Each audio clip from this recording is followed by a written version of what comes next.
Hey there, everybody. It's your old pal, Cape Joel, back again for another installment of The Caped Kitchen, the show where we make comic book confections and succulent superhero dishes. And on today's show, I'm going to bring out a favorite of mine. It's called Kryptonite Punch. Why is it called Kryptonite Punch? Well, it's an old family recipe, don't you know, passed on in somebody's family, certainly not mine, but it's something I love to pull out for parties, weddings, bar mitzvahs, bail hearings, dads getting out of jail. It's good for just about everything. Now, I'm going to flash up on the screen right here all the things you're going to need. I'll also link this down in the description below, but if you're like me and don't like following the instructions, that's okay.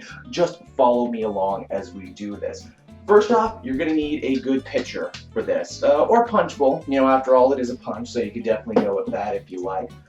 Some manner of flavored drink mix. I wanted to get Kool-Aid for this, but believe it or not, finding powdered Kool-Aid, especially green powdered Kool-Aid, was a lot harder than you might think in this day and age. I went to 4 stores in my small Canadian town, and I did not find what I wanted. So we're going with Jolly Rancher.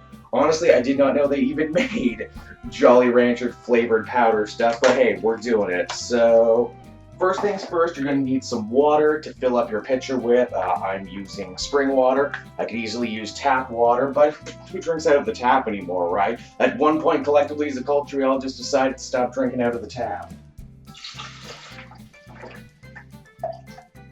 Alright, now you don't want to fill it up all the way, because we will be adding more stuff to it. Now, here on the Caped Kitchen, we don't use fancy schmancy numbers or measurements or anything. You know, we cook by taste here in this kitchen. That's the way I learned it, and it's how I'm going to be learning you all out there. So let's start with, again, just ballparking it here, 3 of the little packages, and I imagine that'll be what we need. Yeah, I gotta use my big, strong YouTuber strength to get into those. Alright, so fill her up like so. Gotta get all the goodness out of there. Oh yeah, that's that good, cheap green apple flavoring. Oh man. Oh wow, that really does taste like Jolly Rancher, and that's all going up my nose right now. Great. Not the best time. Alright, so once you got it all in, again, you want to get every last little drop of goodness out of it. You want to stir it all up, and as we stir it up, I can take this chance to talk to you about comics. Obviously, Kryptonite was the theme of this particular recipe, and that's what I would like to talk about. Did you know that green Kryptonite, as we know it, was not actually invented for the Superman comics? No, it was the radio show it was invented for, and moreover than that, it was mostly invented just so the guy playing Superman in the radio show could take some time off so they could write him off the show.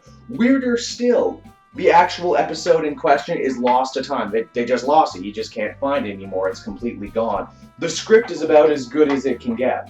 And that's, you know, kind of sad and hard to believe that great radio programming, especially important pop culture radio programming like that, is gone to time. Okay.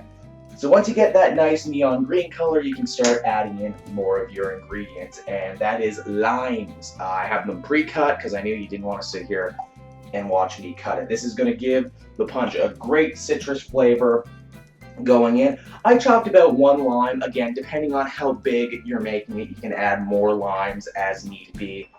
Another thing about Kryptonite is they kept inventing more. There's the classic green Kryptonite that we know of. There's red Kryptonite that I think all of you know from Smallville because that's what turned Clark into a jerk. Also in Tower of Babel, red Kryptonite made Superman's skin weirdly translucent, so he absorbed even more yellow sun energy than he ever did before, which is kind of where they don't use red Kryptonite all that often.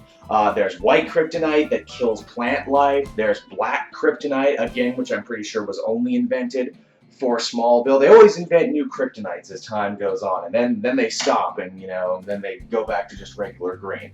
Okay, so once you've added your limes and you stir that up, now what really makes it punch is you add some manner of soda to it. Now, I know for a lot of punches called for ginger ale. I'm Canadian. You could probably use Canada Dry. Basically anything that bubbles, any light, clear soda, you know, Sprite, Wink. I'm using Mountain Dew for this because, you know, hey, green, Kryptonite Punch, it matches. Oh man, the fizz is off on that.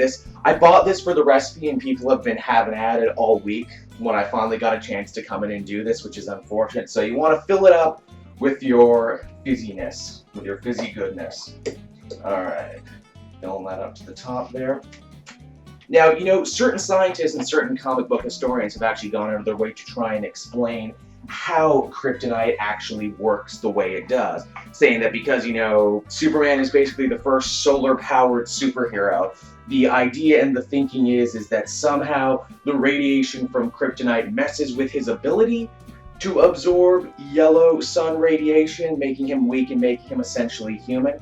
Another cool thing they did in the Justice League cartoon and the comics too is that if you're human and if you're exposed to too much kryptonite for too long, eventually you'll get cancer. Lex Luthor famously got that in the comics, and I friggin' love that arc. That was great. So, such a hilarious piece of irony that after years of trying to kill Superman with kryptonite, it's what ended up killing Lex. Okay, so when you got that all mixed up, you're mostly done. Mostly. But I like to take a little step further. The next step to making a truly great Kryptonite Punch, a truly Cape Joel-inspired Kryptonite Punch, you need to serve it in the right glass with the right accoutrement. What's the right glass? Well, I got the right glass right here. What's the right accoutrement? Well, I will show you. Now, I bought these special from Superhero Den just for this recipe. It was actually kind of a pain to get them, but oh look, it's Superman S symbol House of L ice cube trays, and I took it to the next level because not only is this Superman ice, but you'll see it's red. That's because I used fruit punch. Regular friggin' Martha Stewart of the comic books over here. Okay, so you pop these bad boys out. This is actually my first time doing these. How do they look?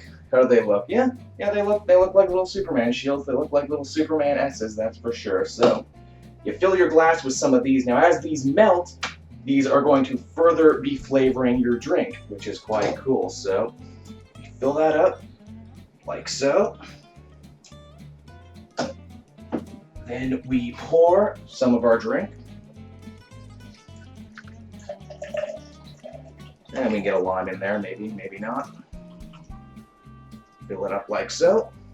And then because I'm a good bartender, you always leave a little lime on the side there. If I had one of those little swords or one of those little umbrellas, I would put that in. So there you go. That's how you make Kryptonite Punch Cape Joel stuff. If you want to add booze to it, you can. Call it a dirty kryptonite. Serve it to someone you like. They'll enjoy a nice dirty kryptonite. You want to serve it to someone you hate? Add laxatives. Then it's a brown kryptonite. Oh wow, that tastes really good. That is a good, solid drink there. So until next time, everyone, I'm Cape Joel. This has been Cape Kitchen. I hope you enjoyed the show. If you want to pitch me another hero who you would like to see make a recipe out of, please, by all means, do down in the comments section.